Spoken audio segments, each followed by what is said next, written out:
My wife spent Valentine's Day with my younger brother and missed my farewell party. But I wasn't angry at all.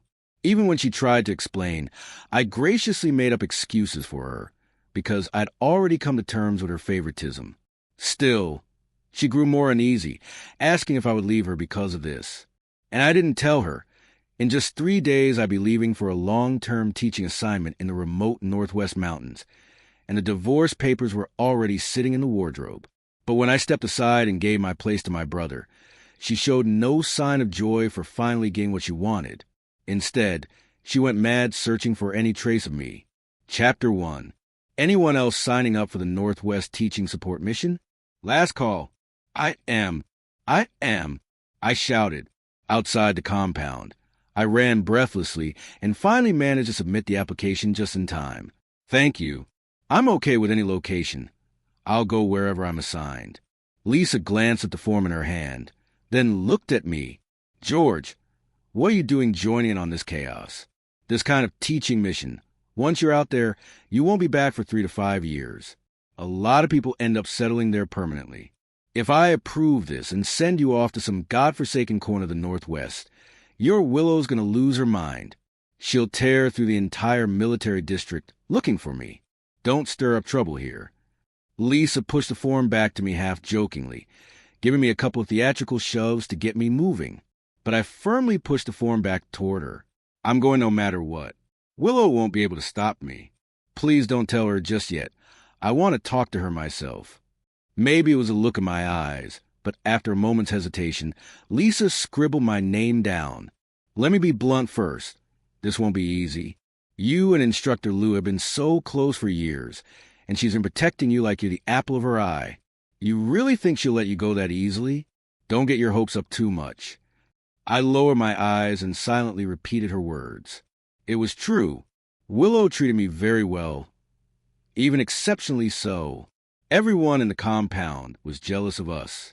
I used to think we were truly in love, until this morning when I was cleaning and accidentally found a metal box hidden in the deepest corner of our wardrobe. Inside were 42 unsent letters, all addressed to my brother Makoto. Only then did I realize I was never her first choice.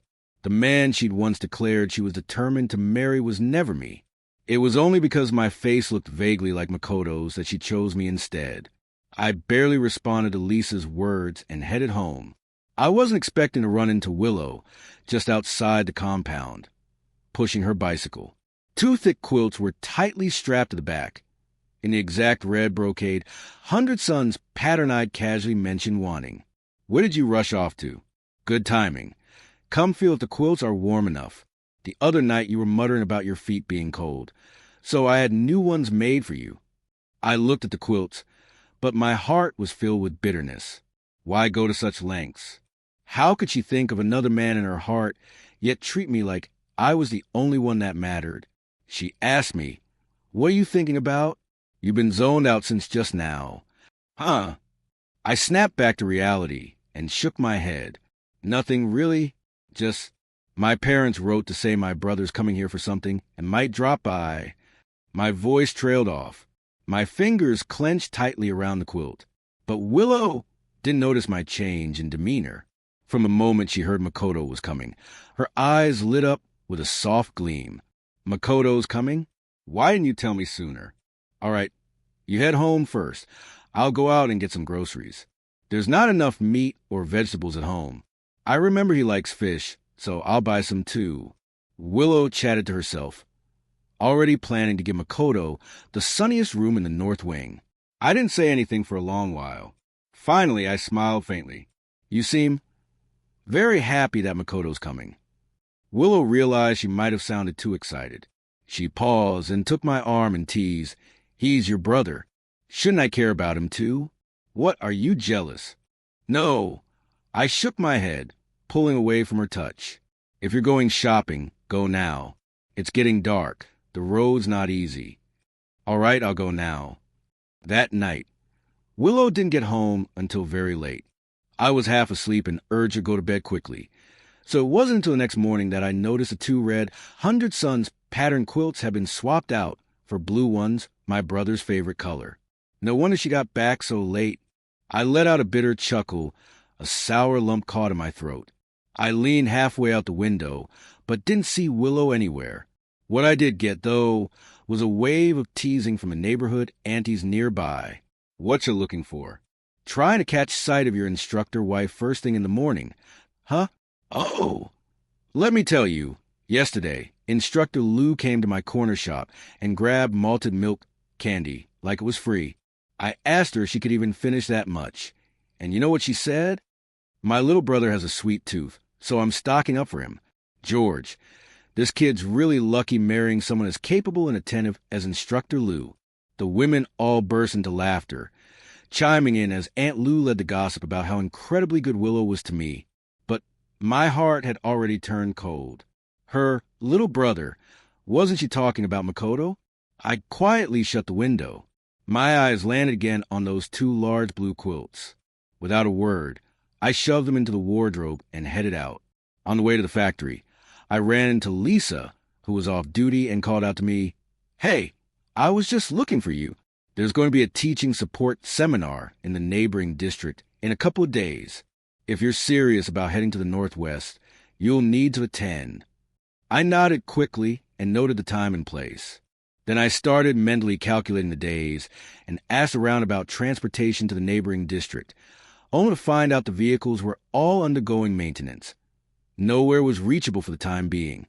With no choice, I brought it up briefly during dinner with Willow. "By the way, there's something going on in the neighboring district in a couple of days. I might need to head over there." Surprisingly, she didn't even look up. "All right, good timing. There's not much going on in the unit that day. I'll drive you, but why the sudden interest in the neighboring district?" After thinking for a moment, I chose not to tell the truth. "It's nothing. Lisa said there's a newly opened bookstore over there. Thought I'd check it out." "All right." "Oh, and someone in the team who's good at reading the weather said we might get heavy snow soon. Be sure to dress warm. If you see anything you like over there, just buy it. Don't worry about the money." Our conversation ended with a casual from me. I never did ask why the quilt patterns had changed or where the candies had gone. I knew.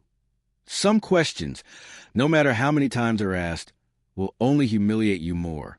It's better to wait for the right moment to completely end a relationship that was a mistake from the very beginning. The day of the seminar, light snowflakes really did begin to fall from the sky. Willow drove me to the town center, and I got out alone. I want to stop by the stationery store after browsing the bookstore. "You're not interested in that stuff anyway. No need to wait with me," I said. Willow checked her watch and replied, "All right, Tom asked me to pick up something from the department store too, so I'll come back in 2 hours. Don't wander too far." She couldn't help but give a few more reminders before driving off. I stood there watching the car disappear into the alleyway. Then I turned around and walked off in a completely different direction. The seminar went smoothly. It finalized a list of selected teachers and a departure schedule. I checked the calendar. 15 days left. Enough time to settle everything. Judging it was about the right time, I arrived at the spot where Willow had agreed to pick me up. Winter nights came early, and by the time I stepped out, it was already dark. What started as scattered flurries had turned into thick, heavy snow piling deep along the roadsides. But Willow never showed up. With no other choice, I used a public phone to call her office. Someone picked up, but told me Willow wasn't there. The instructor? She came back for a bit earlier, but then took a call and left in a hurry. "We thought it was from you. I'm not sure where she went. Maybe find a place to wait. If she returns, I'll let her know you called." "All right, thank you." I answered softly, hung up the phone, and looked at the swirling snow. Because of the weather, all the shops in town had closed early, and the shuttle buses had stopped running to avoid getting stuck en route. It was dozens of kilometers back home. If Willow didn't come, I'd have to walk. I decided to start walking back along the way I came. Maybe I'd run into her on the road, but that maybe turned into walking the entire distance. Against the wind and snow, I trudged home one step at a time. My shoes sank deep into snow pits, and I had to yank them free every few steps. I didn't know how long I walked, only that by the end, my body was completely numb with cold. The thick military coat I wore had been blown so tight against me it felt like a thin paper sheet. But when I finally dragged my exhausted body home, what I saw was a car parked neatly outside the yard. Willow got out of the car holding an umbrella, carefully opening the door for Makoto. That tilted umbrella covered mostly his side. "Thanks, Willow Jia," he said. "It's already enough of an imposition for me to arrive days early, and now I've troubled you to come pick me up so late." But the snow was too heavy. All transportation had stopped. I really had no choice. "There's no need to be so formal with me," Willow replied naturally, picking up his words. Then she began carrying bag after bag from the car upstairs, items she had clearly prepared in advance. "Come on. These were all set aside for you long ago. I've reserved the north-facing room for you. It gets the most sunlight. You're not in great health, so you need to soak up the sun. The quilts are all new, too. I chose the ones you like. If there's anything else you need, just tell me. I'll go get it for you." She piled all the things she thought were good right in front of Makoto, as if proudly showing off. He laughed again and again. "You're treating me so well. My brother might get jealous. You know I'm only staying for a few days. Don't let me ruin your relationship." He said this, but looked directly into Willow's eyes as he added, "If I'd known you were this considerate, this capable, I would have listened to my mom back then and married you myself." From just a short distance away, I could clearly see Willow's eyes light up at those words, shimmering with unrestrained joy. And at that moment, I felt like none of it mattered anymore. Those 42 letters matched exactly the 42 months since Makoto had left after marrying someone else. Willow had never, not for a single second, stopped loving the person she truly wanted. It was only me blindly fooled by her carefully constructed illusion of love. I felt chilled to the bone. A slight cough broke the moment between the two of them in the distance. Willow saw how miserable I looked and rushed over, hurriedly taking off her coat to wrap me up in another layer. "George, why weren't you waiting where we agreed? Did you walk all the way back by yourself in this weather?" My lips were pale, and I lifted a trembling finger to point at the watch on Willow's wrist. "Do you even know what time it is now?" The snow was coming down in sheets. There wasn't a single hotel open in the whole district. "How long exactly did you expect me to wait?" "Until I froze to death." My words were blunt and merciless, cutting off Willow's attempt at comforting me. The air grew awkward. Makoto furrowed his brows and stepped in casually, wrapping his arm around Willow's shoulder as if it were the most natural thing in the world. "Bro, don't blame Willow, Jia. It's my fault. I want to surprise you both. So I came early. I didn't know you needed a car today. I'm really sorry. If I'd known, I never would have asked Willow to come pick me up. She only did it for me. Please don't be mad at her." Only then did I lift my gaze and properly look at my brother. His hair was slicked with gel, freshly styled. His shirt had just been pressed. Even the faux fur lining on his coat's hood was still perfectly fluffy. It was obvious Willow hadn't let a single snowflake touch him. And me, my heavy military coat, was soaked through. Wet hair clung in strands of my face. I looked absolutely pathetic, just like so many other times in past.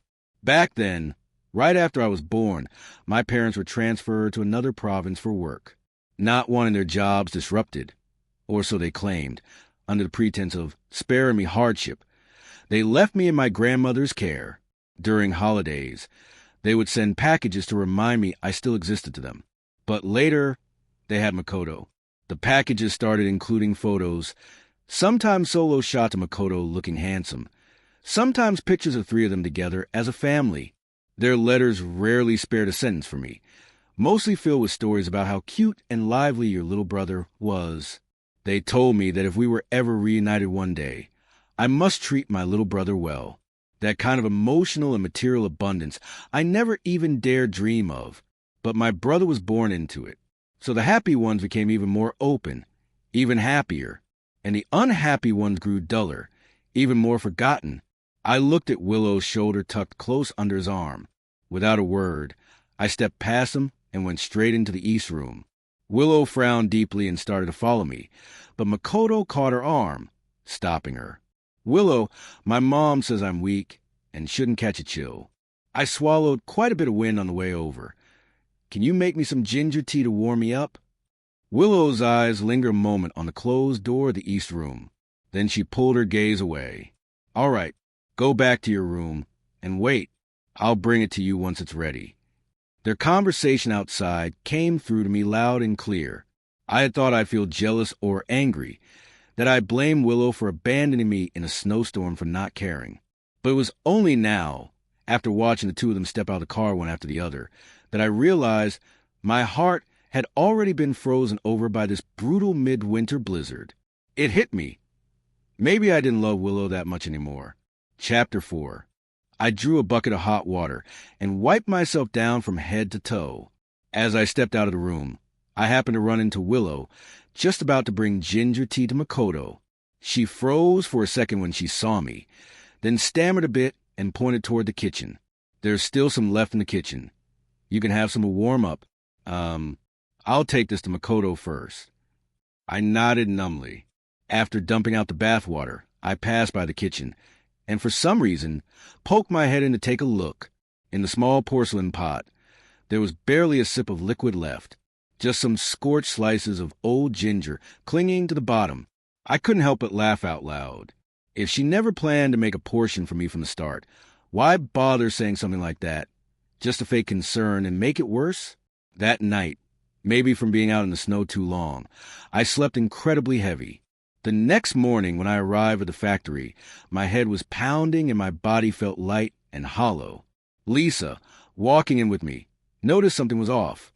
She handed me a candy and said, "You look awful. Are you sick? There's not much to do this afternoon anyway. Have the instructor take you to the hospital and get checked out. Flu's been nasty this year. Don't mess around with it."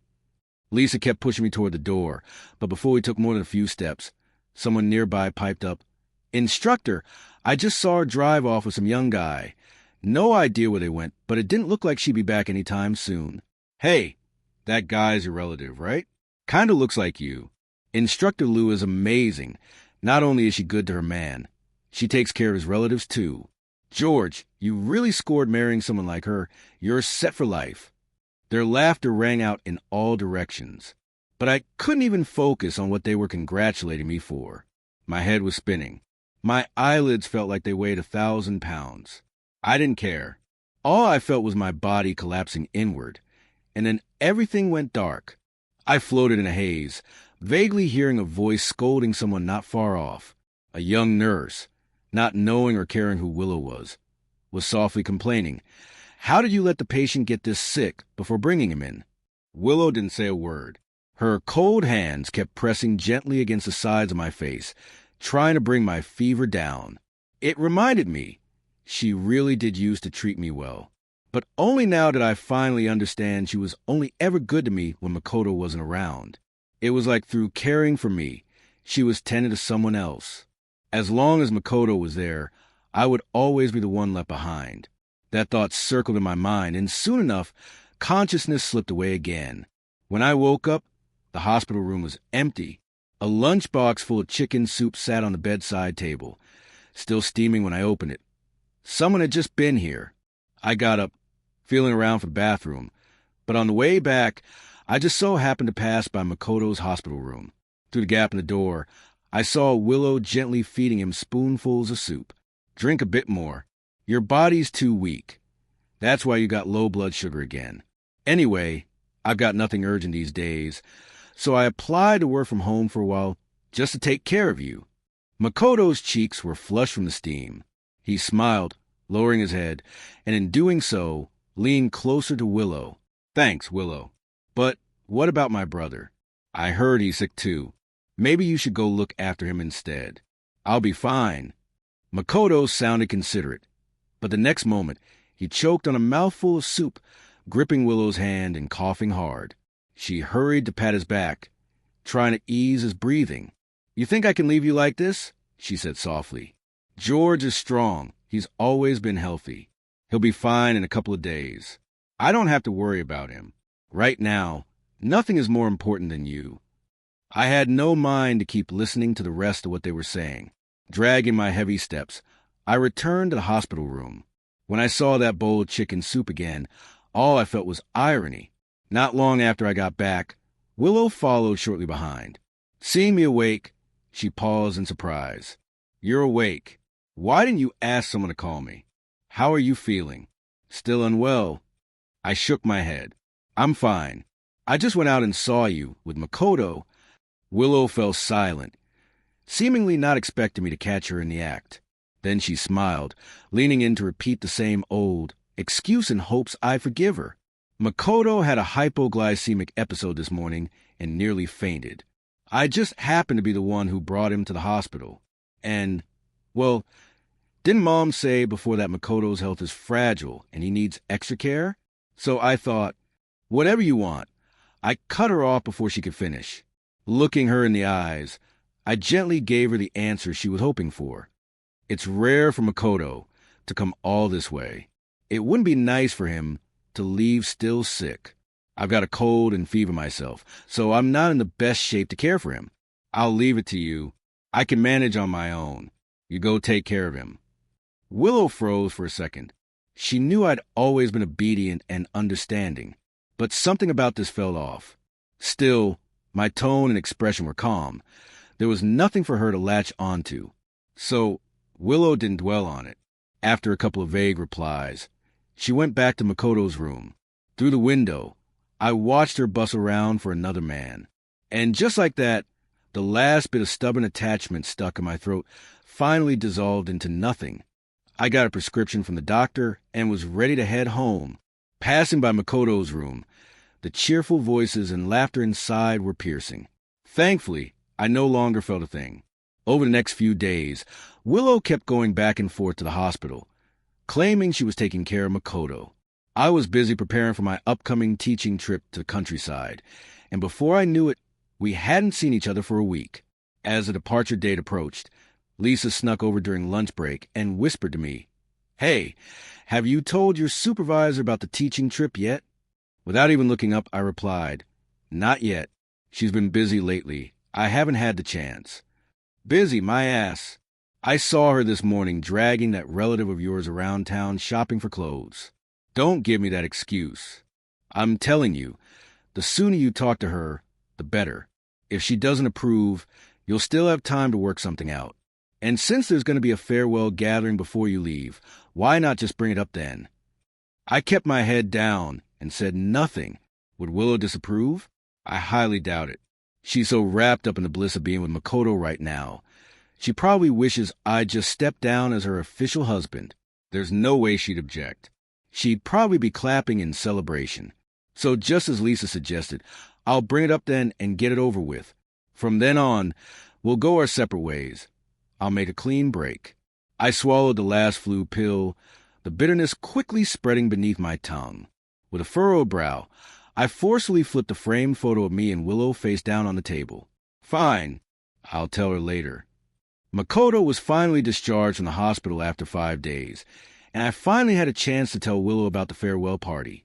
From the upstairs window, I watched as Willow carefully helped my younger brother out of the car, support him step by step as they went upstairs. To say I felt nothing would be a lie. I should have seen it coming. Back when we were still in our hometown, Willow often came to visit my family. Everyone saw her as a pretty, well-behaved young woman. She might not have been rich or powerful, but she definitely had the makings of a good wife and mother. My parents doted on Makoto. Whenever something good came along, they thought of him first. But he didn't want it. He kept saying he wanted to marry for love, that he'd only settle down with an educated, graceful woman, not some uncultured village girl for life. He even brought home a fiancée the very next year. When our family disagreed, he packed his things and prepared to elope with her. Left with no choice, our parents finally gave in and agreed to the engagement. That same year, Makoto got married. Willow poured her entire savings into preparing a sizable dowry. She sent a matchmaker propose on her behalf. She wanted to marry me. I still remember the day I went to her house to make it official. Willow pulled me aside under the grape arbor and slipped me a jade pendant she kept close to her. "George," she said, "I know I don't look like much now, no money, no status, but would you wait for me? Just 2 years. I'll come back successful and proud and make you the most respected military wife in the district." The sunlight under the corridor had turned her cheeks bright red. I nodded and took off a longevity lock I'd worn for 20 years as a gift in return. I never expected a life full of glory and grandeur, but surprisingly, Willow really did make it happen. In just 2 years, she rose to fame and fortune. Later, when her job relocated, she brought me along with her. Since then, life had been everything I could ask for. Whatever I said went. If I asked for stars, she wouldn't hand me the moon instead. But why didn't I notice sooner? The way Willow looked at me, it was like she was seeing someone else. I let out a barely audible sigh. I didn't open the door until after Willow had finished settling Makoto into his room. Then I finally spoke. Our factory's having a farewell party the night after tomorrow. You should come with me. A farewell party? Who's it for? Before I could finish the sentence, I was abruptly cut off by the voice inside the room. Makoto's voice was weak and feeble. He said he was still recovering and didn't have the strength to change the bed linens. So he called for Willow to help him. Coming. Willow got up immediately. As she rushed off, she turned back to add, the day after tomorrow, right? Okay, I'll find you at your factory then. I'm going to help Makoto now. She left that line like a passing announcement and walked away. I looked down, slowly taking off the jade pendant that had accompanied me all these years, and placed it alongside the 42 letters we had exchanged. That token, that feeling, it was time to return them to their rightful owner. Funny enough, the farewell party happened to be scheduled on February 14th.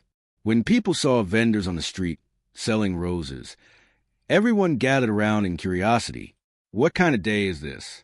Why are they selling flowers? They sure are pretty. Today is a Western holiday, Valentine's Day. The young couples in the city love celebrating it. They have dinner, give each other roses, just a way of expressing love. It was the first time most of them had heard of such a bold holiday, and they couldn't help but laugh bashfully. A few who were curious asked about the price, then let out a chorus of dismay. What? Just a few roses and they're charging that much? They don't look any different from the ones blooming in my garden. Oh, come on. Don't be so clueless. Garden roses can't compare to these. Just look at the packaging. So modern and stylish. They represent love, you know. My hand paused mid-reach toward the petals, then quietly drew back. Right. How could garden roses ever compare to true roses? Roses were elegant, sophisticated. They meant something. They represented love. I abruptly averted my gaze and headed straight for the auditorium at the factory. Willow had said she wasn't busy today and could arrive early, but when I got there was no sign of her. Even the on-duty staff arrived in a hurry, but the seat meant for Willow remained conspicuously empty. The farewell party began as planned. I was chosen to go on stage as a representative speaker to give a motivational send-off speech before departure. When I stepped up, I smiled nervously. Out of instinct, my gaze flickered to that still empty seat in the audience. I didn't hold out hope. Ever since Makoto arrived here, I knew everything was coming to an end. Still, not be able to part on good terms and say a proper goodbye. It did feel like a pity. After all, Willow had been the only one in the past 20 years who'd ever treated me so kindly, even if it was for other reasons. I delivered a rousing, passionate speech on stage, but down below, Lisa was watching my expression closely. She glanced around, then nudged a younger worker beside her and asked, "Have you seen the supervisor? I heard there's not much going on at the base tonight. How come she's not here?" "Oh, her." The young man flicked a quick glance toward me on stage before leaning in and lowering his voice. "Today's Valentine's Day, right? I heard she went out for dinner with that relative of hers." "That's odd," Lisa muttered. "Isn't Valentine's Day supposed to be spent with your partner? What's the point of taking a relative out?" Just then, another worker leaned over to join the conversation. From what I've seen, Director Liu treats that relative way too well. I even caught them holding hands once. What kind of relative does that? Could it be... All right, that's enough. Lisa cut him before things spiraled further. Maybe she just thinks of him like a younger brother. You can't go jumping to conclusions like that. Now hush, George is still speaking. On stage, I didn't notice any of their quiet gossiping. I just focused on finishing the final task. When I concluded my speech, the entire hall erupted in applause. Facing the approving gazes of the leadership present, I solemnly signed my name at the bottom of the roster for the teaching volunteers. From that moment on, I had 3 days left before setting out for Frontier. It wasn't until I stepped out of the auditorium that I realized it had started to snow. I tried to bury my red, frozen nose into my scarf, but as I looked up, I saw 2 people running toward me hand in hand.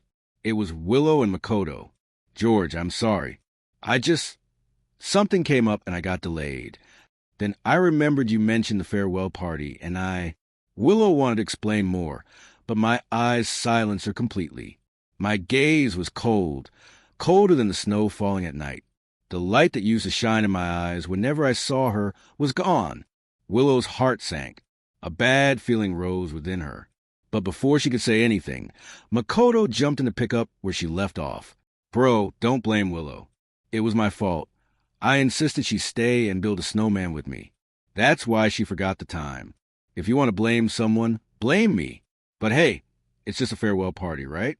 No special performances or anything. Probably wasn't that important. At his words, I turned my eyes toward him. My gaze landed on the large bouquet of roses in his arms, then moved to their still intertwined hands.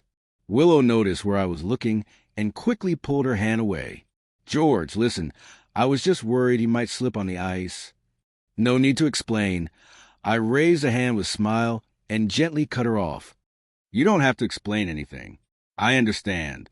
You think of him as a brother, and he thinks of you as a sister. I get it. Head down. I walked straight past the 2 of them, ignoring Willow's calls behind me. The wind was bitterly cold, but not colder than the night. Willow left me alone in a different district. I stepped through the snow 1 foot at a time and left them both behind.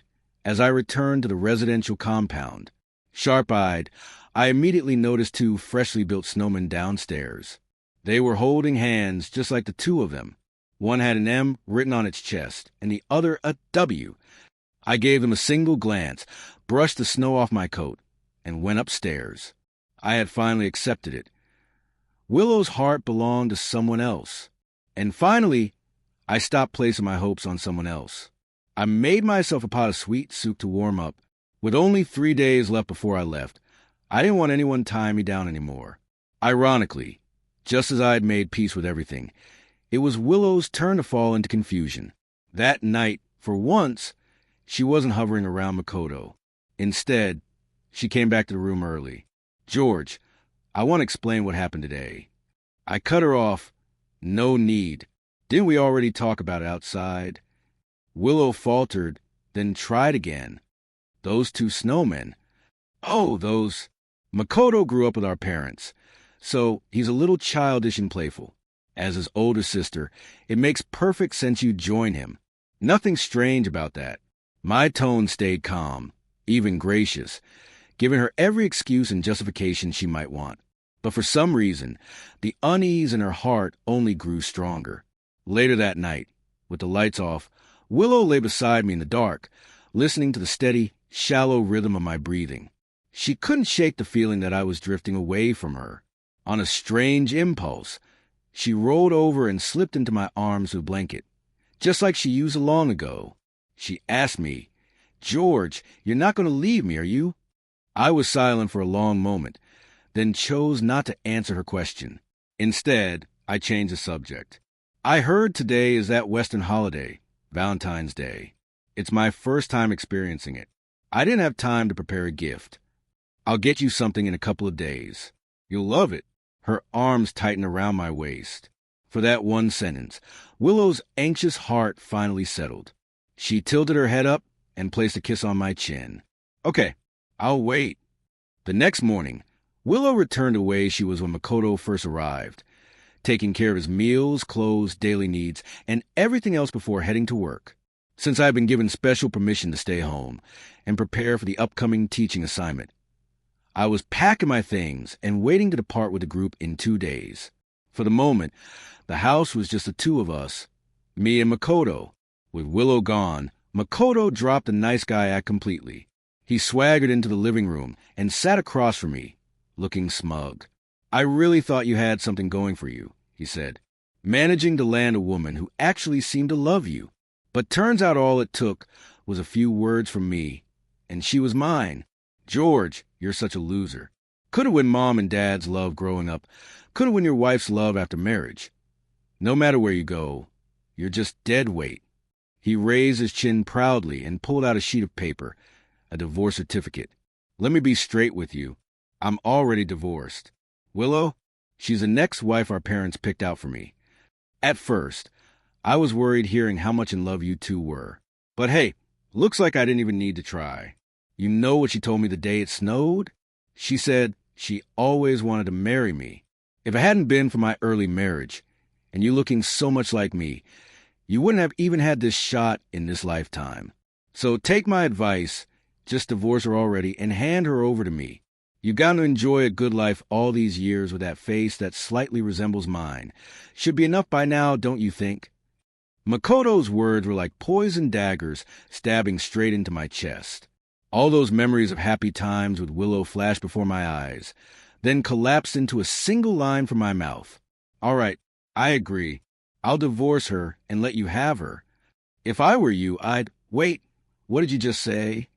Makoto froze completely, caught off guard by how easily I'd agreed. Before he could recover, I stood up and took out a signed divorce application from the drawer in the nightstand. I said I agree. I'll be leaving in 2 days. You can give her this application then. Just tell her it's my gift to her. Now it was Makoto's turn to be confused.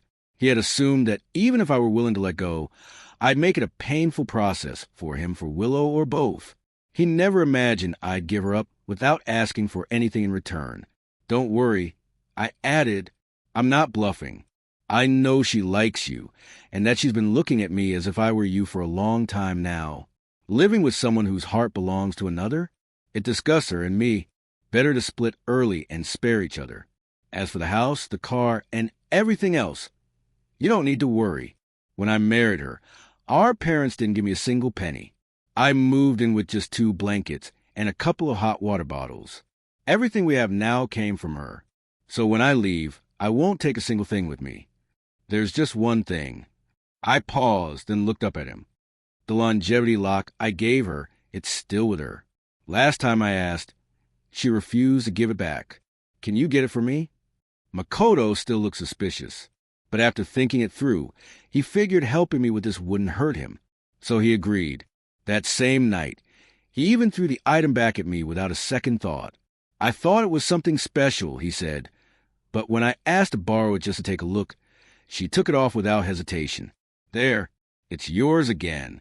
Don't forget what you promised. I clutched the longevity lock. It still held a faint warmth from being worn. I remembered how Willow reacted the last time I asked for it, how she had panicked. She'd said, "What I've given away, I won't take back." I wear it like a family heirloom close to my heart. I wouldn't give it to anyone. But now she handed it over to another man without even a second thought. I let out a bitter laugh and fastened the lock back around my neck. Don't worry, I'm not going back on my word. I'll be gone soon. The day I left, the sky was gray and overcast. Afraid of being delayed by another snowstorm, our group set off earlier than planned. I sat in the bumpy long-distance bus as the scenery outside the window sped by. All the familiar outlines of the city and towns faded slowly from view as the sun rose higher in the sky. The bus was filled with young volunteers heading to the same teaching assignment. Everyone was chatting excitedly, laughter and conversation bubbling through the air. I, however, leaned quietly against the window, my fingers absent-mindedly tracing the edge of the glass, my eyes unfocused. "George, why so quiet?" The girl next to me tapped my shoulder with a smile and teased, "Don't tell me you're thinking about your supervisor, Lou. Still kind of surprising she let you go so far away. You must have done some serious convincing, huh?" Snapping out of my thoughts, I forced a slight smile. No, supporting education in remote areas is a good thing. She was pretty supportive. That's good to hear. I've heard things can be rough up in the Northwest, but with all of us going together, helping each other out, we'll be just fine. She pulled a water bottle from her bag and handed it to me, trying to reassure me. I took it and softly said, "Thanks," then fell silent again. Twisting open the cap, I took a small sip. The cold water slid down my throat, but it did nothing to calm the turmoil inside me. My thoughts drifted, uncontrollably, back to that summer when Willow stood on the grape arbor, solemnly promising that she'd return and give me a good life. I could still clearly picture the resolve and gentleness in her eyes. But if I could go back to that moment, I would never accept that jade pen again. At the same time, back in the place I was steadily leaving behind, silence had settled like a fog over familiar ground. Willow had unusually finished work early. On her way back, she happened to run into Makoto. She stood in the courtyard watching as Makoto walked toward her with a smile, crunching snow underfoot. "I got you dumplings, your favorite. Pork filling. Running around in this cold? Aren't you afraid of catching a cold?" Willow smiled as she took the thermal lunch box from him, feeling the lingering warmth at her fingertips. Suddenly, she was reminded of the winter before Makoto's marriage, when he'd gotten chilblains from playing in the snow. They'd tried all kinds of treatments, but the damage never quite healed. Later, when she had gained a few connections, the first thing she did was ask someone in Shanghai to bring back imported hand cream, just for him. But by then, Makoto was already married. With no official status anymore, all those gifts without a name had been passed on to George. She suddenly realized that George had been all along nothing more than a stand-in in a one-sided emotional relay, one he was completely unaware of. And with that realization, her heart unexpectedly throbbed in pain. "Willow, what are you thinking about? Let's go home. Your dumplings will get cold." Makoto smiled and naturally took her hand. Willow froze for a moment, but didn't pull away. They walked upstairs together, side by side, laughing as if nothing had changed. It wasn't until she stepped inside the house that Willow sensed something was off. The home felt unusually quiet today. It looked like someone had cleaned it thoroughly in advance. Many of the small, easily overlooked trinkets were gone. Willow called out a few times tentatively, only to be interrupted by Makoto. "Don't bother calling him. My brother probably had something come up and left. Let's not wait, let's eat first." Still suspicious, Willow wandered between rooms for a while before hesitantly taking a seat. For some reason, a wave of anxiety stirred in her chest, a bad feeling she couldn't shake. But that uneasy feeling vanished the moment she saw Makoto sweetly preparing dumplings for her. This kind of warm domestic scene, she had dreamed of it countless times. She never thought it would really come true one day. Willow stood just outside the kitchen, watching Makoto's silhouette as he cooked. His face was blurred in the steam rising from the pot. Yet as she looked on, she suddenly realized she was hoping that the face turning toward her would be George's. She stood frozen in place, so lost in thought that she didn't hear Makoto calling her several times from the kitchen. Makoto came out holding a plate of dumplings, frowning as he joked. "Zoning out again? What were you thinking about, daydreaming in front of me like that?" I was just thinking about George." Clang! A loud thud echoed through the room as Makoto slammed the bowl down on the table, cutting off Willow mid-sentence.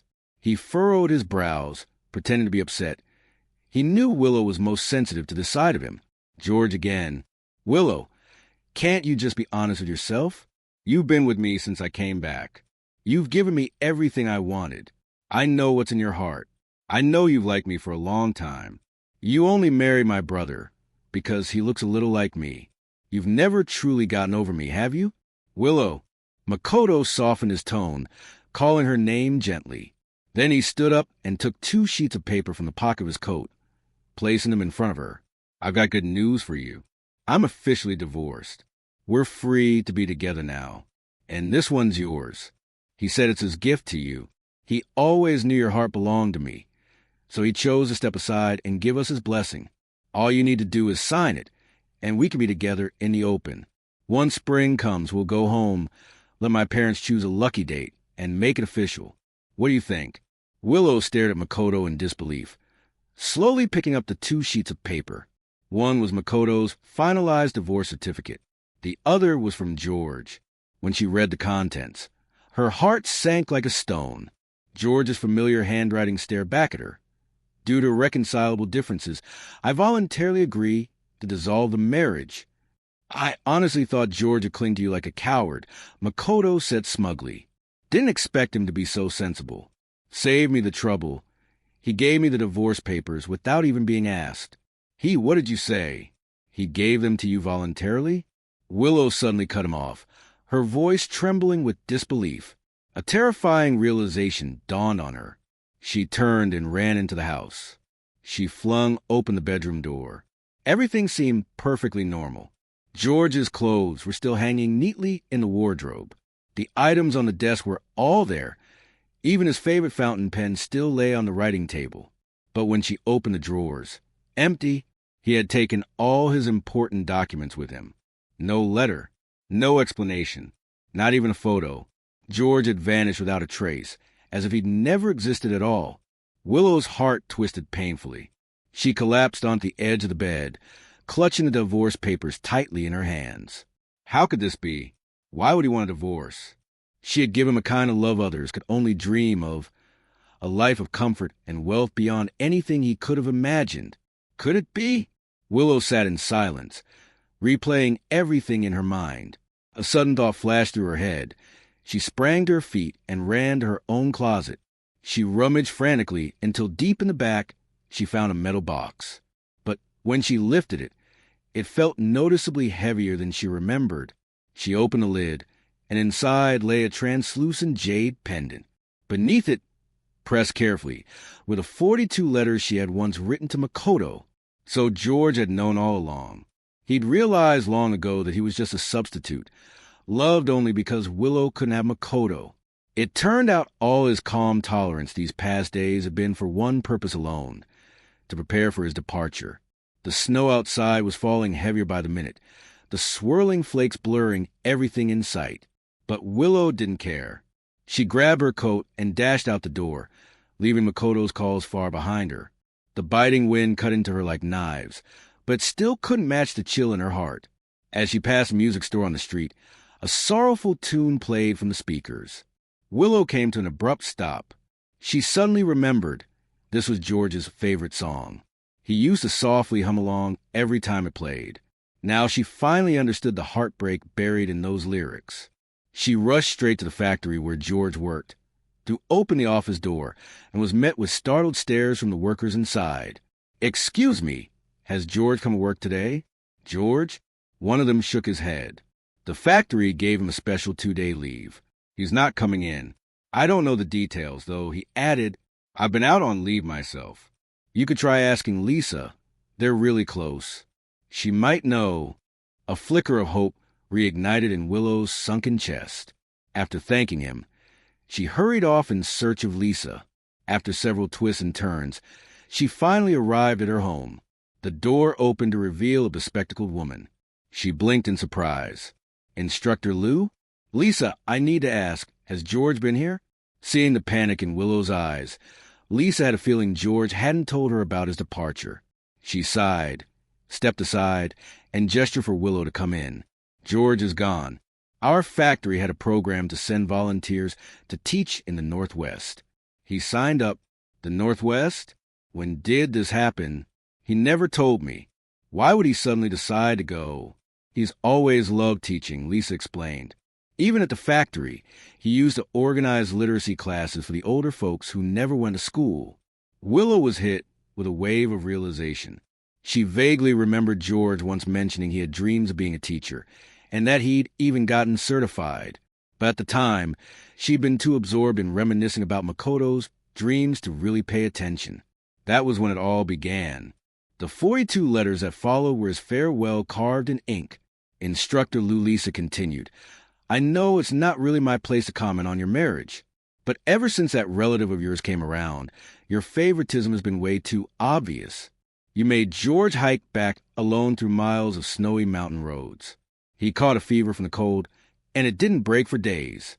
Even when he was hospitalized, you stayed in a different ward. Everyone at the factory was speculating about your relationship with that young man. Some nosy idiots even went up to George and asked him directly." Lisa let out a long sigh and ignored the growing pain on Willow's face. "The factory gave him 2 days off, and he's been at home packing. Anyone paying attention would have noticed as things were disappearing. If only you'd asked just once, said something. You wouldn't be standing here now, desperate to find him. It was only now that Willow realized the gossip and whispers had already long wrapped themselves around George, that he had to endure not just the daily rumors, but also come home and see her and Makoto together. That all of this was her doing. Willow clenched her brow tightly, her voice softening into something almost like a plea. She pressed Lisa again for George's whereabouts. But Lisa shook her head. I really don't know. The Northwest is huge. Xinjiang, Gansu, Shaanxi, they're all possible. And even after arriving, they assign people to rural towns and tiny villages. No one knows exactly where he ended up except himself. With every word Lisa spoke, Willow's heart sank lower. She stared out at the snow falling endlessly in the freezing wind, and it hit her. She might have lost George forever. After leaving Lisa's house, Willow sat in her car, engine running for a long time. Yet she had no idea where to go. Lisa's words before she left kept echoing in her mind. She had said George leaving might not be a bad thing after all. It's a new era now. Polygamy has long been dead. A 3-person marriage is just too crowded. You should take this chance to figure out who you truly want. Because even if you manage to find George, it's unlikely he'd ever come back with you. If you think you prefer the man from your family, then stop looking for George and just let him live his new life. George is his own person. He doesn't need marriage or love to survive. These words looped around Willow's ears endlessly. She tried to do what others did to numb their sorrow, light a cigarette, but she just held it in her hand, never bringing it to her lips. It wasn't until the ember burned down and scorched her skin that she flinched and came back to her senses. Was all of this destined? Was this fate's way of showing her the path? Being with Makoto had been her dream for so many years, climbing tooth and nail to reach her current position. More than half of it was for that one sentence Makoto once said, I want to marry a woman who's cultured, rational, and can support me. Now, with all obstacles gone and fate offering her a second chance to choose, shouldn't this be the moment she took it? Willow finally understood everything, but strangely, she didn't feel happy. She drifted home like a ghost. As soon as she stepped through the door, she saw Makoto sitting there, red-eyed from crying, looking like a walnut with how swollen his eyes were, anxiously waiting for her. Makoto, so you do remember to come back. I poured my heart out to you, and you just ran off without a word. Where the hell did you go? Willow hesitated. I went to find George. At the sound of that name, Makoto's heart skipped a beat, but he kept his expression composed as he asked, So, did you find him? No, he's gone. Like you said, he stepped aside and gave us his blessing. Makoto had been worried that George might have orchestrated this whole thing as some kind of act, trying to win Willow back through drama. But hearing her say that, he finally let out a breath of relief. So what are you thinking now? The sting from the cigarette still lingered faintly on Willow's fingers. She was quiet for a long moment, then walked over Makoto and knelt down beside him. Makoto, after all the twists and turns, we've ended up together. From now on, I'll treat you well. I'll take care of you. Makoto broke into a smile through his tears and pulled her tightly into his arms. That's wonderful, Willow. I knew you wouldn't leave me. They held each other close. But Willow's face was hidden in shadow. She was with a man she had dreamed of for years. She should be happy. And yet, for some reason, her heart felt unbearably heavy, as if she had lost something that truly mattered. Ever since George left, Willow and Makoto had officially gotten together. As a political instructor, no one dared gossip openly in front of her. So those who felt George had been wrong took another route. They started saying things deliberately in front of Makoto, words laced with thorns. Hey, did you hear? Some guy's got no shame. Can't keep his hands off his own sister-in-law, right? He practically shoved his own brother out of the picture just to take his place. Disgusting.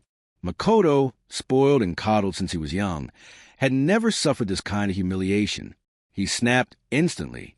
Who the hell are you calling shameless, you dried-up hag? Willow and I are in love. It's mutual.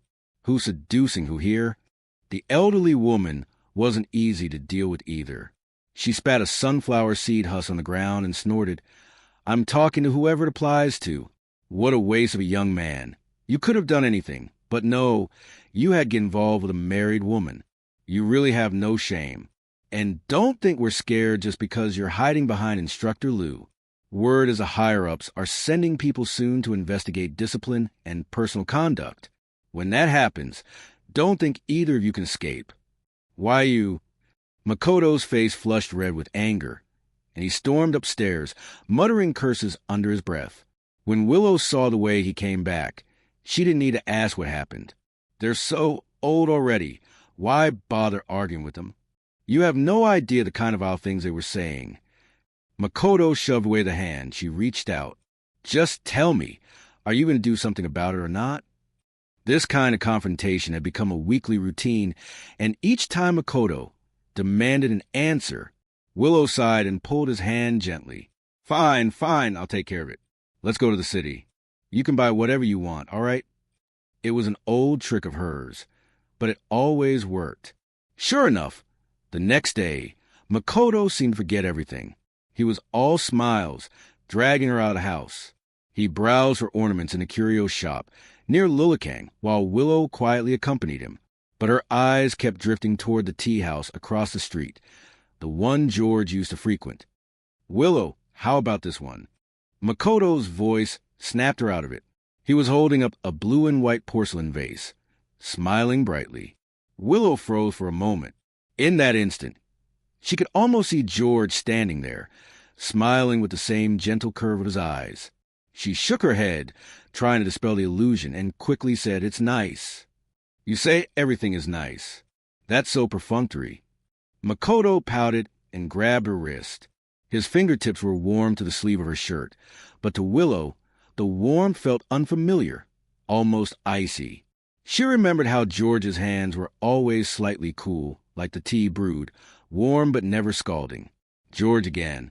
She couldn't even count how many times she'd thought of him. Willow wasn't in the mood, but Makoto didn't notice. He kept loading up the car with purchases. Back home, he gleefully opened the wardrobe and started filling it with his new clothes. In truth, Makoto had already thrown out most of George's belongings the very first day he left.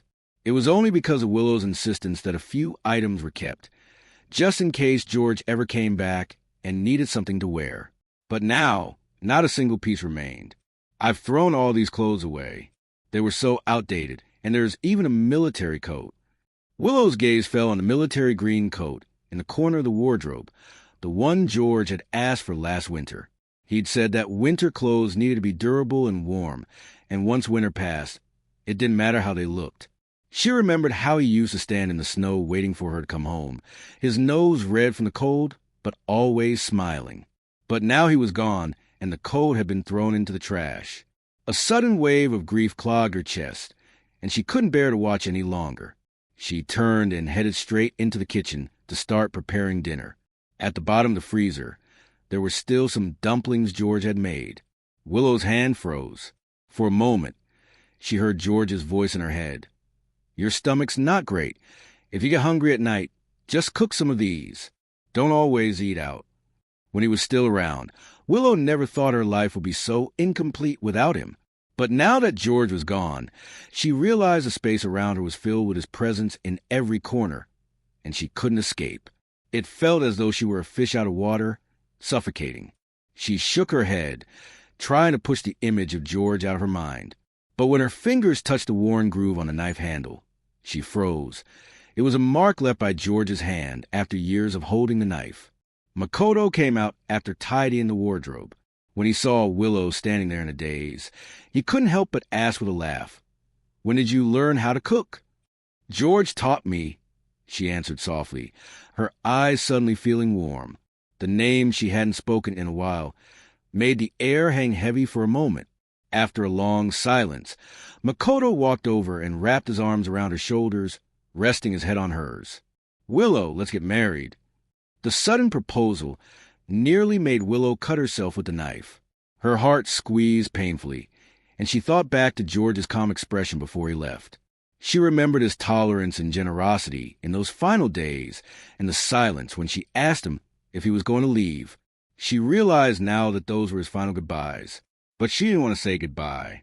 Willow took a deep breath, forcing herself to remain composed as she tossed the chopped vegetables into the pan. Not yet. We have an assessment at work, and your parents still haven't set a date. Let's talk about it later. Okay?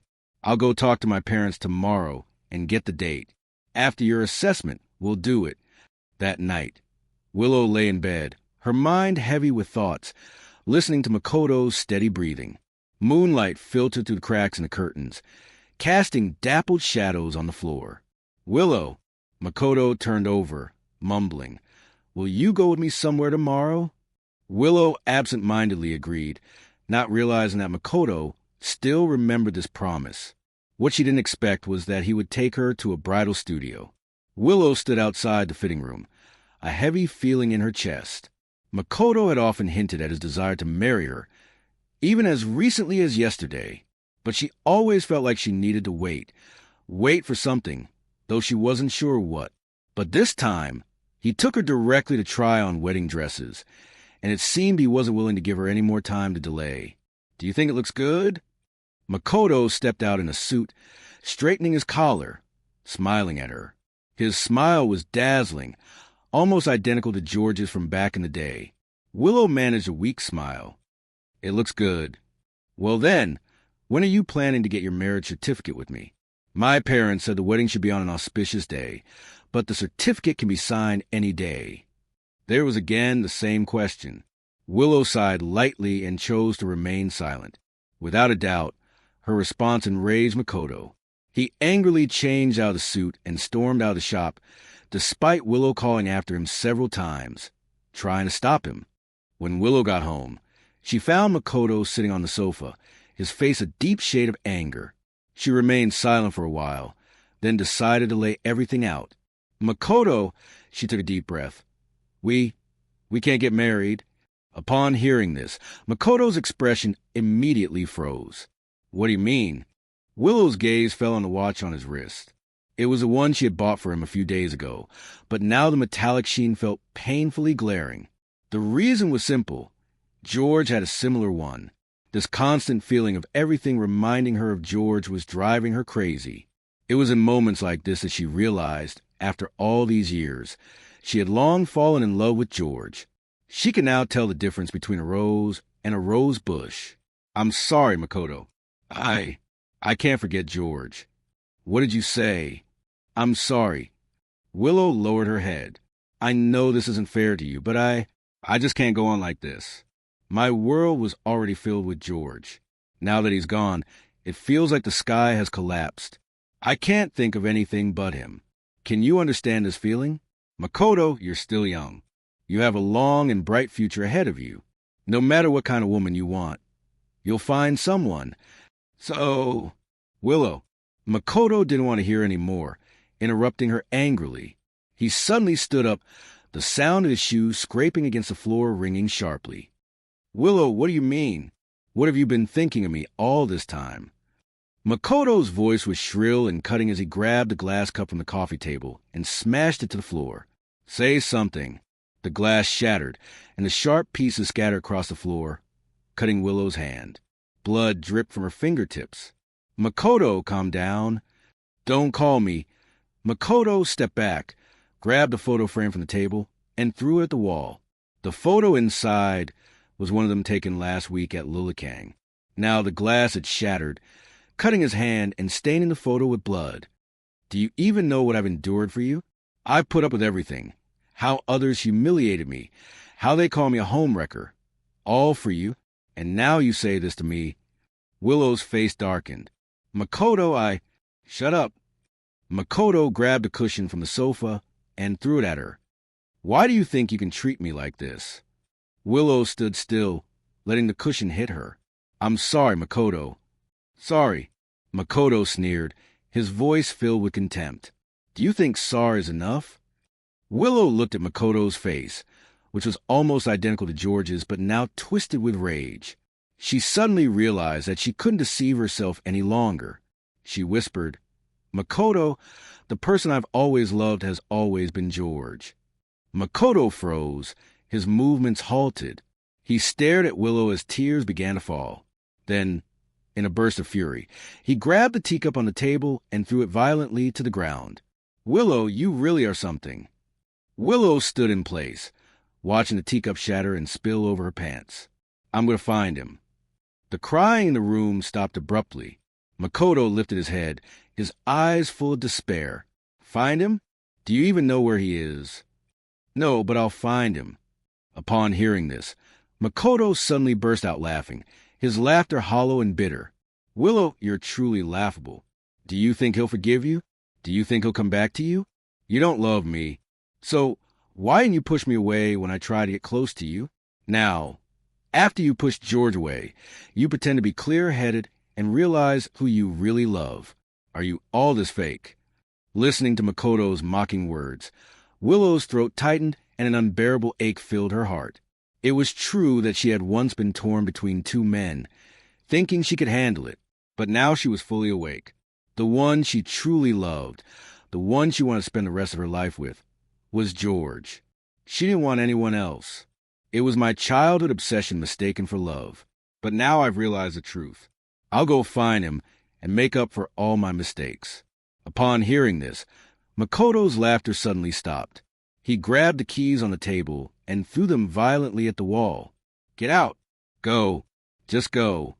Willow stood in the middle of the mess, staring at the wreckage around her, and then without a word left the house. She turned and walked away, her steps heavy as if filled with lead. The cold wind howled, sweeping up the snow from the ground and pelting it against her face. She desperately wanted to know where George was, but before she could take any action, reality struck her with a blow. A young soldier, still unable to keep his composure, had his emotions written all over his face. He hurriedly found Willow, pointing at the bulletin board, speaking in a disjointed manner. Political instructor, something's wrong." It wasn't until she stood in front of the office bulletin board that Willow understood what he meant. A large red notice about reorganization of work style and discipline had been partially lifted by the wind, and a formal document stood beside her. "Instructor Liu, Secretary Mao requests your presence in the Discipline Inspection Office." "All right, I understand." The heater in the Discipline Inspection Office was cranked up high, the air stiflingly hot. Secretary Mao's enamel mug was filled with frothy tea, and the stains on the rim had formed brown rings. "Someone reported that you and Comrade Makoto are involved in an improper relationship." Secretary Mao slid a stack of documents toward her. The top one was a black and white photo, a picture of her with Makoto. Willow stared at her side profile in the photo, the words that escaped her lips sounding pale and powerless. "This is a misunderstanding. A misunderstanding." Secretary Mao pulled out an anonymous letter, his smile more of a sneer. "The masses say that before Comrade George went to teach in the Northwest, Makoto was already living in your house. The two of you frequently dined together, went shopping together, just like an ordinary married couple. Some even say that Comrade George's hasty decision to go to the Northwest to teach was partly because of this." Willow's lips moved, but no words came. She knew she should offer an explanation, but the truth was the truth. She had no face to defend herself. "The organization has decided to suspend your duties." Secretary Mao tapped the red-stamped double regulation document on the table. "Comrade Makoto will also be suspended for investigation." The scent of ink wafted down the hallway as the newly printed disciplinary report was being pinned to the bulletin board. As Willow passed by, she saw Makoto rush into the secretary's office, the hem of his cashmere coat scattering flyers across the floor. "Why are you accusing me of collusion? Willow and I truly love each other. It was that bastard George who took her from me first." Willow quickly walked through the hallway, trying to avoid hearing the rest, but she was still caught by the sound trailing behind her. "Willow, are you satisfied now? I'll have a stain on my record forever. Do you think everything will be fine just because you've thrown me aside? Do you think he'll want you now? With your current status, you can't even find out where he is." Each word felt like a steel knife stabbing her heart. Willow remained silent, not even turning around as she stepped out the door. The news of Willow's suspension spread quickly to the neighbors. She sacrificed the last of her dignity and, after several twists and turns, managed to find the head of the Northwest Project. From him, she got George's current address. The bus station in the dusk carried the smell of coal smoke. Willow gripped her ticket tightly and squeezed onto the last bus of the night. Her faded military coat, still holding the jade pendant George had returned to her. As the bus started, she saw Makoto running after it, his red scarf billowing in the wind and snow like blood. The figure in the rear-view mirror grew smaller and smaller, eventually merging with the image of the person she had been longing for. But it wasn't the same person. "Driver, can you go a little faster?" The woman in the front seat was holding a feverish child. "The baby can't make it to the county hospital." Willow suddenly remembered how George had taken the barefoot doctor exam before he left. He always said the Northwest lacked medical supplies, and he would fill charity donation packages with medicines. Those medicines might be saving some child's life now, just like how he had saved her shattered dignity countless times. The long-distance bus jolted through the wind and snow for an unknown amount of time. Willow curled up in the last row, wrapped in her military coat, drifting off to sleep. "Driver, the child is convulsing again." The woman in the front seat suddenly screamed. The child in her arms had a blue-purple face with white foam at the corners of its mouth. Willow, in a panic, suddenly felt the barefoot doctor manual in the inner pocket of her coat. The cover was still stained with George's blue ink. Last year, while he stayed up late copying, he had said, "Convulsions! You need to press the pressure point on the philtrum and find a chopstick to stop the child from biting their tongue." Her fingers trembled more than a dying moth, but she steadied herself and pressed the child's acupoint. "We're almost there. The Commune Health Center is just ahead. Hurry, get them there." The driver slammed the steering wheel, and the wheels cut a terrifying arc on the ice. The iron gate of the health center was locked with a rusty padlock, and through the glass window, the overturned medicine cabinets could be vaguely seen. Willow kicked the door open while holding the child, her chest thundering like a drum. "Is anyone here?" An old man wearing a sheepskin coat appeared from behind the mud wall, the flashlight beam wavering over a Red Cross medical box. "I'm here. Quickly put the child on the bed." In a flurry of movements, they managed to get the child settled before the situation grew even more critical. The old man efficiently pried open the window latch and pulled out an injection from the bottom of the medicine cabinet, saying, "All right, one shot and you'll see results." Then he looked up at Willow. "This manual you have, it looks familiar. You must know George, don't you?" Willow froze, standing still. "Sir, this manual was also given to me by him when he and a group of people passed through this place. He gave me a few boxes of medicine. He told me his name was George and said I should come to F County in the spring and visit him." The old man chuckled twice, the wrinkles at the corners of his eyes deepening. "At my age, I can't travel anymore. F County." Willow silently pulled out the address the project director had given her. It matched perfectly. She suddenly felt a surge of energy, and the heaviness of the bus ride earlier seemed to lift. She hurriedly said goodbye to the old man. "You're still young. When spring comes, I'll bring him back to visit you." The old man watched her rush off, shaking his head and laughing. Young people, so impatient and reckless. The bus traveled for another 10 or so hours before finally reaching its destination. The mountain road in the dusk looked like a lifeless white snake. Willow, carrying her bag, stumbled along, each step heavy and uneven. Her military coat had frozen into a crust, each step making a loud crunching sound. She suddenly thought, when George first arrived, the weather had been even worse than this. As he walked this very road after his night classes, was he listening to the same sounds? Was he afraid of the dark? Had he ever fallen? As dawn began to break, she spotted a faded flag fluttering by the cliff. The mud brick classroom had fertilizer sacks patched over the windows, and the distorted pinion letters glowed faintly in morning light. George's handwriting was everywhere. "Andy, what are you looking for?" Willow startled, and when she looked down, she saw a little girl with a backpack, her face flushed with the high-altitude red. "Oh, I'm looking for Teacher George. Is he here?" "He took the senior class to the village to take exams. He won't be back until evening." The certainty in the girl's voice made Willow's heart skip a beat. She quickly said she'd wait. And wait she did, so long that she lost track of time. As dusk settled in, Willow crouched by the stove, starting a fire. Burned potatoes were buried in the ashes, the kind of meal George used to have for dinner. The crackling of the fire seemed unusually loud in the quiet evening, when suddenly the sound of children's laughter came from outside. Willow jumped up, startled. The wind carried in the snowflakes as she entered, bowing her head to brush off the snow from the children's shoulders. Teacher Wong. The kids rushed toward her, and a little girl with her hair and horns pointed toward the shadows. That lady's been waiting for you for a long time.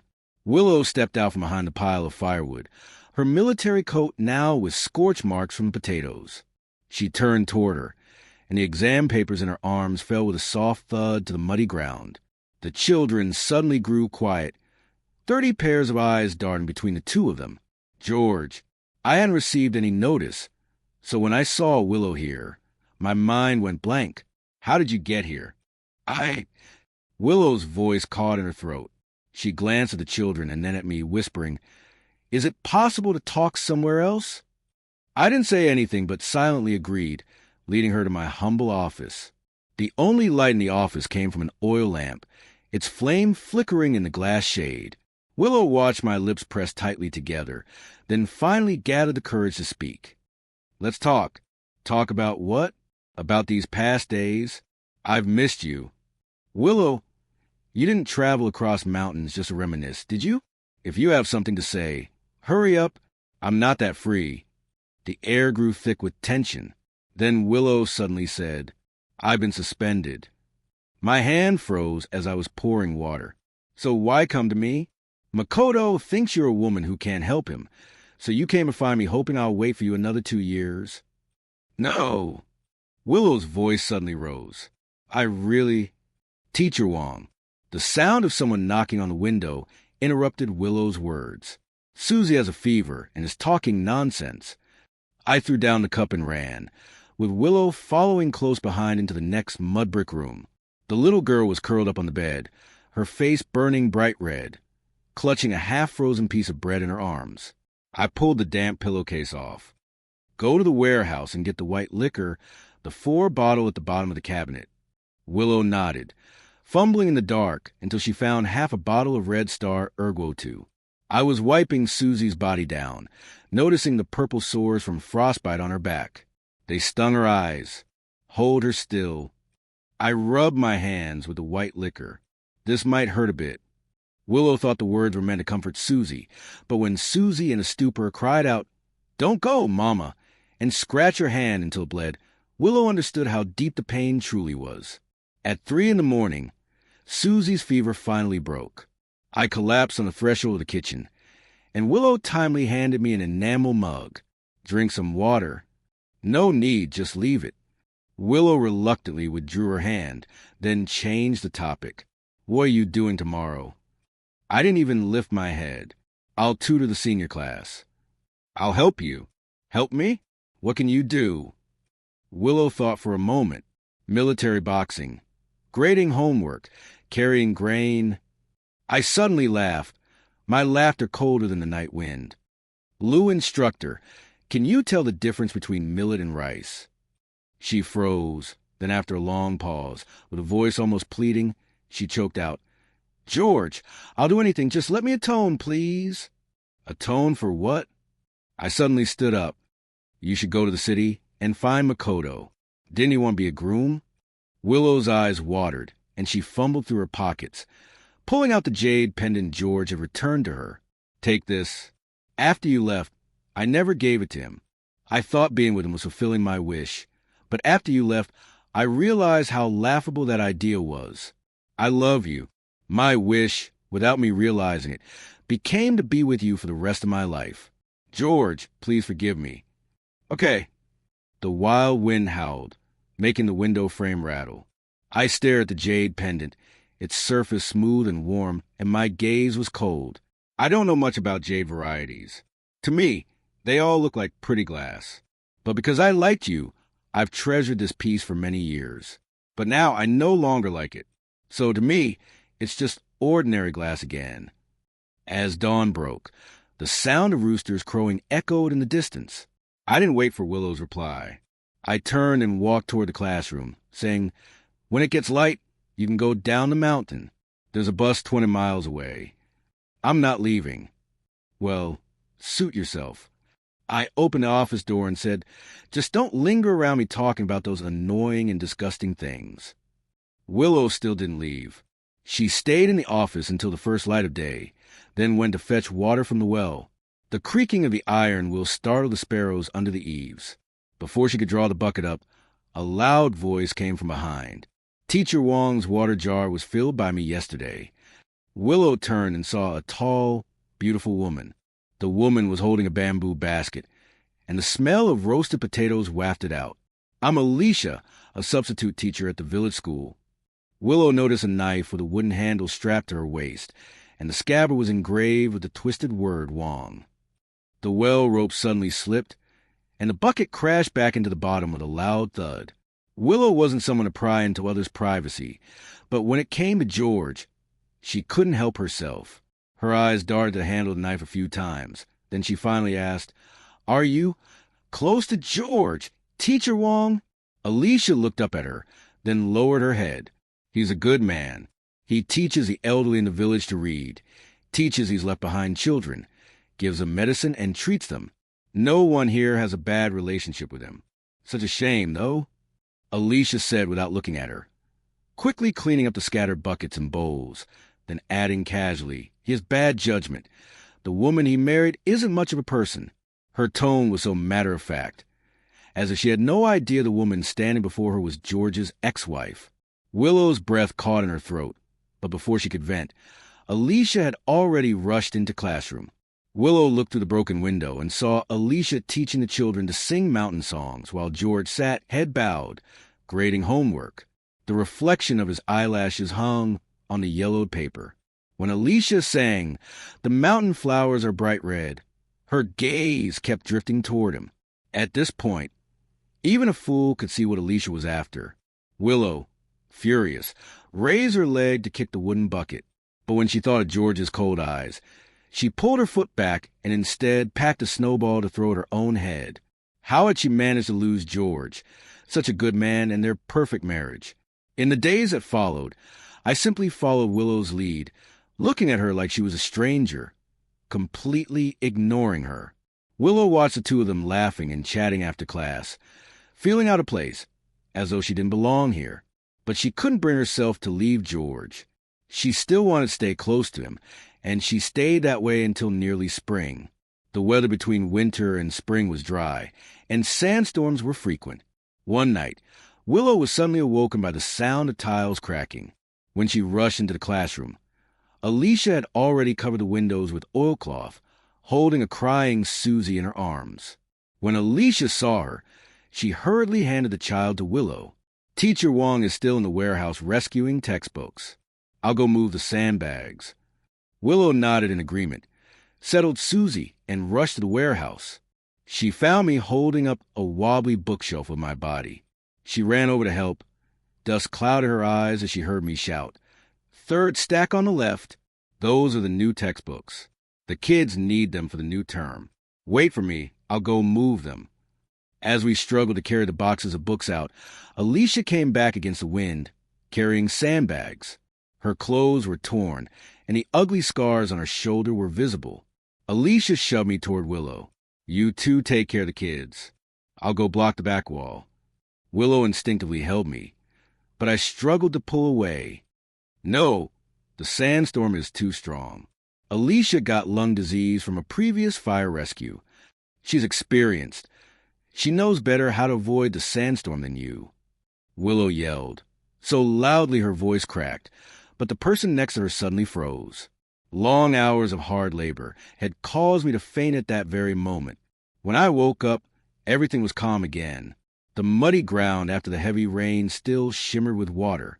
Willow sat at the side of the bed, tightly gripping my wrist, and said, "Come back to the mansion with me. You can't get enough to eat or stay warm here. What are you even after? You've already dragged your body down to this point." I frowned, and the force from our struggle left a faint red mark on my wrist. I shouted, Let go. George, just look at this place. Can anyone live here? Look at your hand. Willow angrily lifted my hand up in front of my face.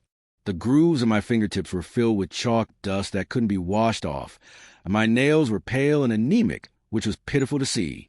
Alicia, seeing this, put down the bowl of porridge and walked over. Ms. Lou, forcing something that doesn't fit won't make it sweet. It's none of your business. I suddenly laughed out loud, the bones of my wrist pressing painfully into Willow's palm. Miss Lou, you've taught such a good lesson, but why didn't you use that trick to keep Makoto away from you when you needed it? Willow let go of my wrist, as though it had been burned, her face ashen. I had a high fever of 40 degrees Celsius, and the corridor between my room and Makoto's was just a small distance, but you didn't visit me once when I was about to be discharged. I rubbed my reddened wrist, a smile on my lips but none in my eyes. Later, I passed by his ward and saw you feeding him soup bite by bite. Oh, by the way, you still haven't realized that the longevity lock is missing, have you? Willow froze.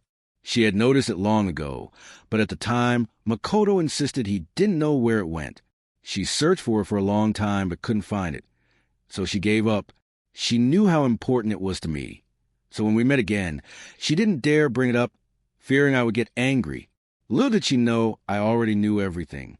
Willow muttered, "Longevity lock. Makoto gave it to me." I interjected, "Didn't you say you'd keep it close to you and never give it to anyone? So why did you give it to him when he asked?" Willow felt ashamed but was still unwilling to give up, hoping for one last chance. "George, I can explain everything, and I can promise there will be no next time. Come with me, please. I can give you a better life." I leaned against the wall, and at her words seemed to fall into deep thought. But my gaze grew colder as I recalled so many past memories. A better life? Is it when I'm alone you treat me as someone else? Or when the real person shows up, I'm always the one forgotten in the back of your mind? My tone was calm, slowly revealing the scars over my heart, making Willow's heart tighten. "Willow, have you ever seen a lamb frozen to death?" I suddenly asked. Willow didn't understand, but I continued speaking to myself. "Their eyelashes are covered in ice crystals, and their bellies are empty, just like how I waited for you to come find me so many times my heart had already frozen through. Go, don't come find me again." After saying this, I pulled the blanket over my head, giving the appearance of sending someone off. No matter how reluctant they had to respect my need for rest. After everyone left, I finally let out a breath and drifted into a drowsy sleep. In the dream, it was like I was once again on the bus heading toward the northwest. The people on the bus were still excitedly talking about their experience with teaching in the rural areas.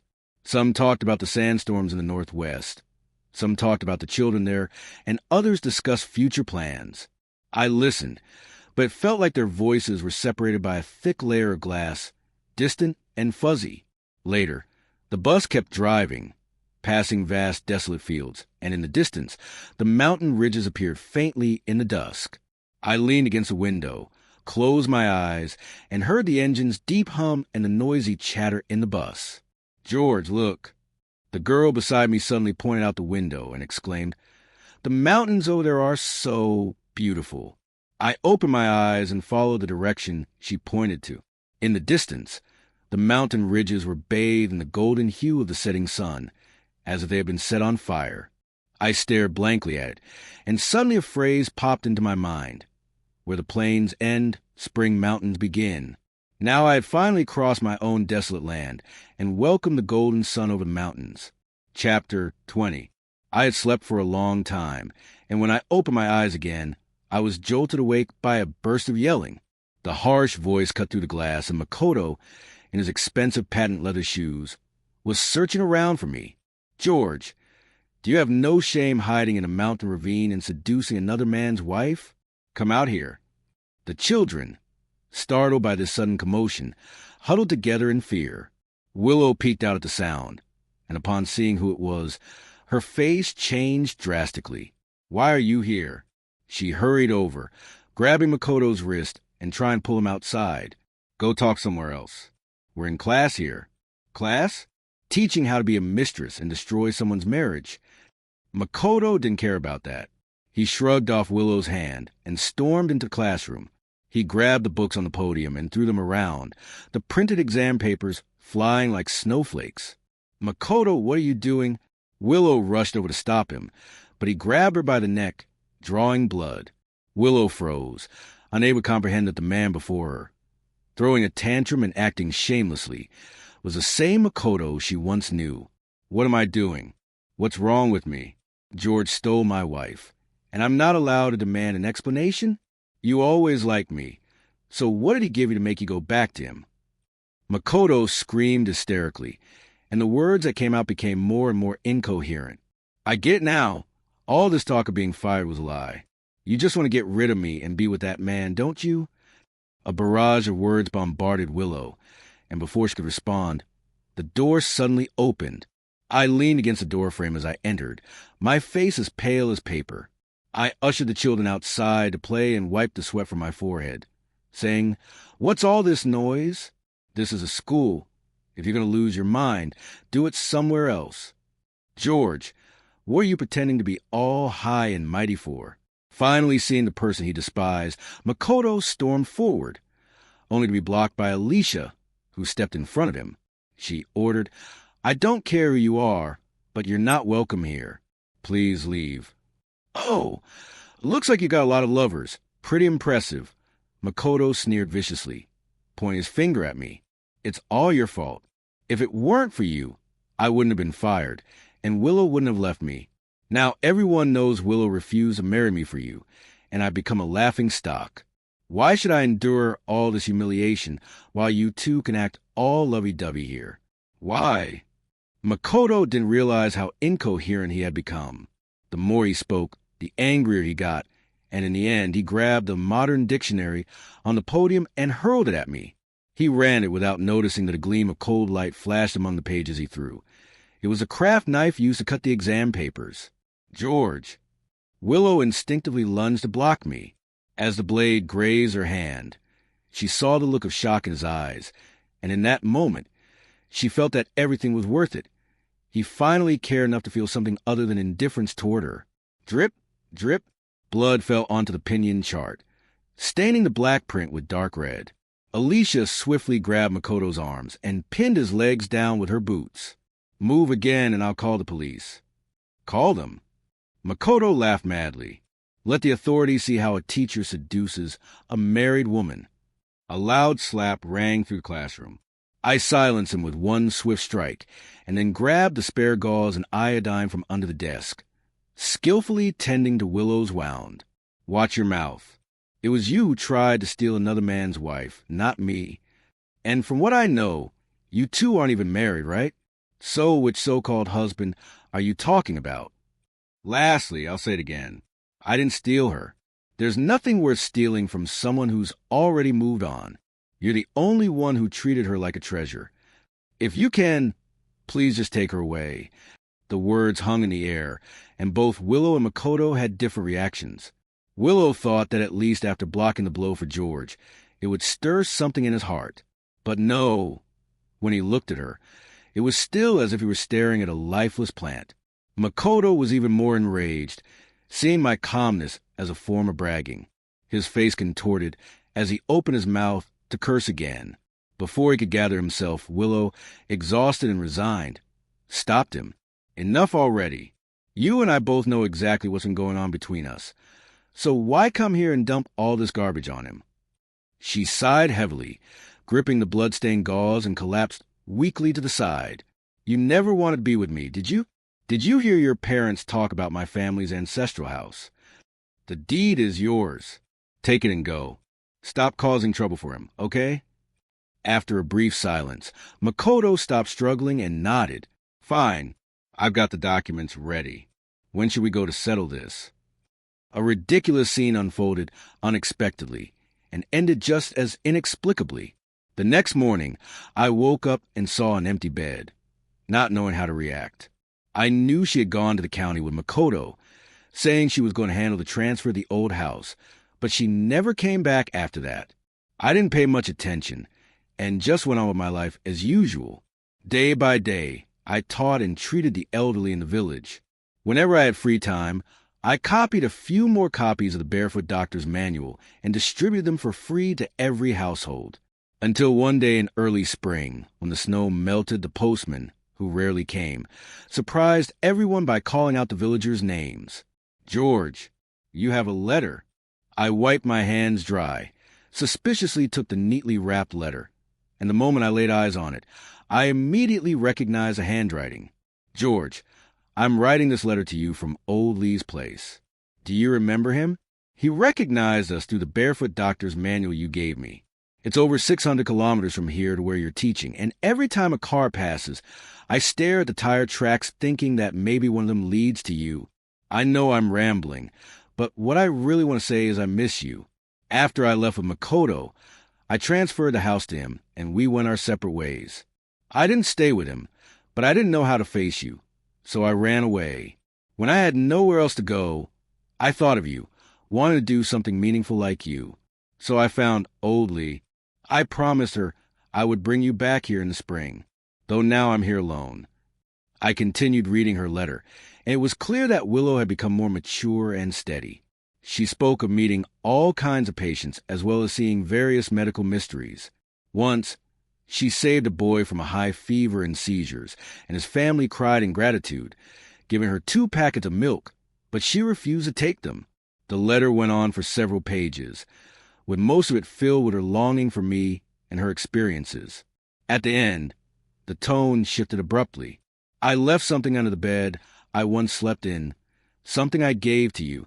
Take it and use it to build a house and your dreams there. The children who meet you are lucky, and I am too." I furrowed my brow as I reached in the bed and felt an iron box. When I opened it, sunlight gleamed off the stack of bills inside. Each bundle of cash was neatly arranged with ration coupons, all packed in perfect order. I read to the last page of the letter, where Willow had deliberately marked a section with red ink. "Your parents only know that my family's old house is valuable, but what's really valuable is not the house, but the things inside it. Before I came here, I sold those things, and the money is all here. Don't return it to me, and don't feel embarrassed to take it. It's for the construction of the Northwest.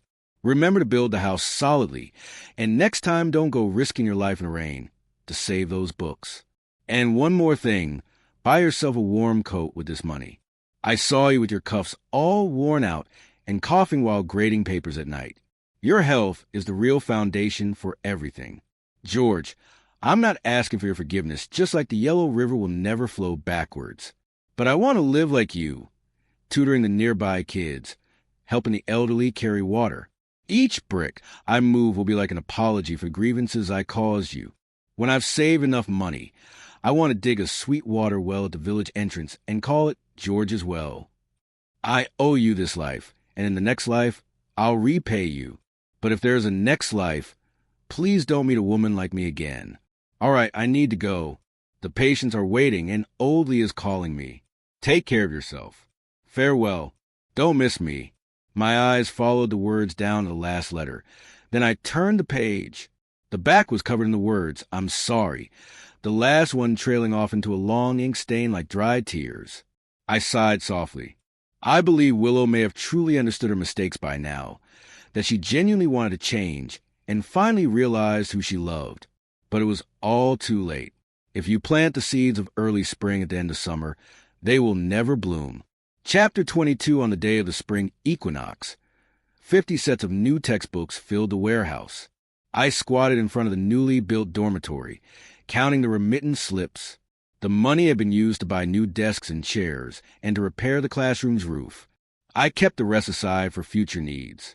Alicia was not far off, steadily walking toward me after finishing the last step of the stairs. She said, "Wong, the county's transfer order came through." I looked up at her and asked, "When are you leaving?" "The bus at noon the day after tomorrow. I'll be going to the police academy to be an instructor." Alicia's voice mixed with the sound of the wind. It was a bullet shell wind chime she had made herself, with each shell engraved with a student's name. I had once joked that she must be the most artistic officer in the police force. She handed me a tin box. Inside were 7 polished bullet shells. I collected these during my time in the military. I had planned to... She suddenly stopped, her fingers tracing the bullet holes on the lid. I opened the box, and the top shell was engraved with 1973. 9/15, my birthday. The second one had a simple sketch of a reservoir with the word George carved in tiny letters at the bottom. I studied each design carefully, then accepted the farewell gift with a smile. I told you, you're definitely the most artistic officer in the police. George. Alicia suddenly grabbed my wrist, but then quickly let go, hesitating for a moment before speaking. Come with me. I'll request the county to transfer other teachers here. The life in the county will be better than here. I'm not saying we'll eat fancy, but at least we'll have enough food and warm clothes. I had heard the same thing for the second time now. I smiled, bending down to move a larger stone off the playground. I used to work in a factory, and the pay was good. My colleagues and leaders treated me well.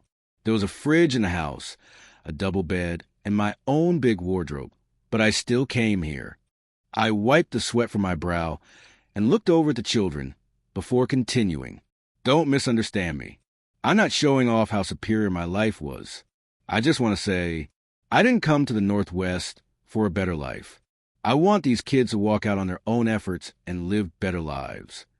My words left Alicia feeling a little embarrassed. She fell silent, then with great seriousness gave me a military salute. Sorry, Wong. I was too forward. I couldn't help but laugh. Enough with the seriousness. Come on, let's see if there's any food left.